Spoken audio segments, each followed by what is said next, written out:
देखियो ये टिफिन भर दो। भाभी जी, भंडारा बटी रहा है तो आप बैठ के ही खा लो ना। भैया क्या फायदा हुआ हमारा 1100 की पर्ची कटवाने का जब प्रसाद ही टाइम पे नहीं मिल रहा तो। जब पर्ची कटवाने आते हो तब तो बड़े प्यार से बात करते हो आप लोग, अब प्रसाद देने के टाइम पे नखरे कर रहे हो। भाभी जी, मैं आपको मना नहीं कर रहा, एक बार भंडारा अच्छे से निपट जाए मैं खुद आपको घर पे दे जाऊंगा। अब यहाँ कुछ कम हो गया तो दिक्कत हो जाएगी। वो ठेका ना भैया हमारा नहीं है, हमने आपको पूरे पैसे दिए थे ना, तो लो भरो टिफिन। अरे भैया खाने का भी ना कोई टाइम होता है, ये भंडारा तो शाम तक चलने वाला है, तब तक क्या मैं यहीं बैठी रहूं? इस चक्कर में मैंने घर पे भी खाना नहीं बनाया, घर पे सारे लोग ना भूखे बैठे हुए हैं। अरे भाभी जी, तो सबको यहीं बुला लो ना, यहाँ बैठ के खाएंगे तो अच्छा भी लगेगा। आपको लगता है हम इनके साथ बैठ के भंडारा खाएंगे? भैया आप ना रहने दो, नहीं देना प्रसाद ना तो कोई बात नहीं, आज के बाद ना आ मत जाना पर्ची कटवाने घर पे। भाई इतने गुस्से में क्यों चली गई वो?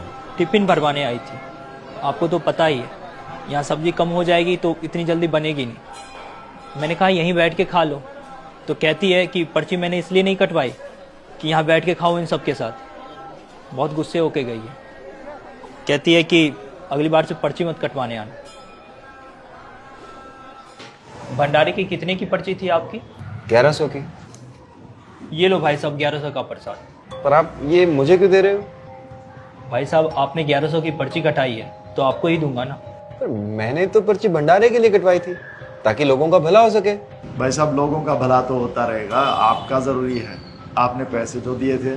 लेकिन अगर 1100 का प्रसाद मुझे ही दे दोगे तो मेरे दान करने का क्या फायदा हुआ? अब ये चीज़ तो भाई साहब आपको भाभी जी को समझानी चाहिए ना। माफ़ करना भाई साहब, आगे से आपके यहाँ भंडारे के लिए पर्ची कटवाने नहीं आएंगे। कुछ ऊंच नीच बोला हो तो माफ़ कर। राधे राधे। राधे राधे।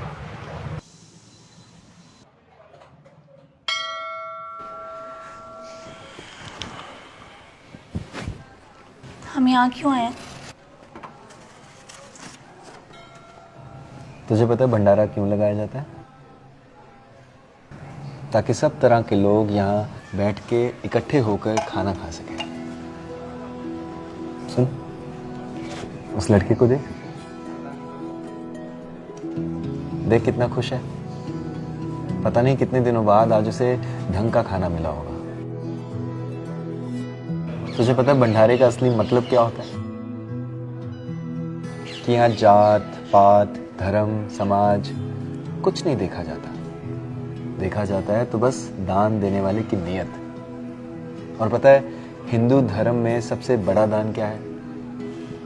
अन्नदान। और मुझे लगता है कि हम बहुत खुशकिस्मत हैं कि भगवान ने हमें इस लायक बनाया कि हम दान कर सकें।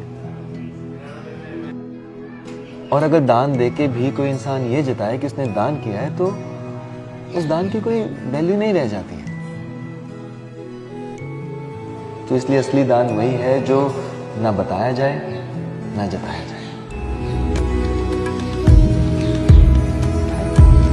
तुम गृहस्थ हो, तुम अपनी कमाई करते हो तो धाम आओ तीर्थ आओ, दो को पवा दो, लेकिन पाने की इच्छा मत करो।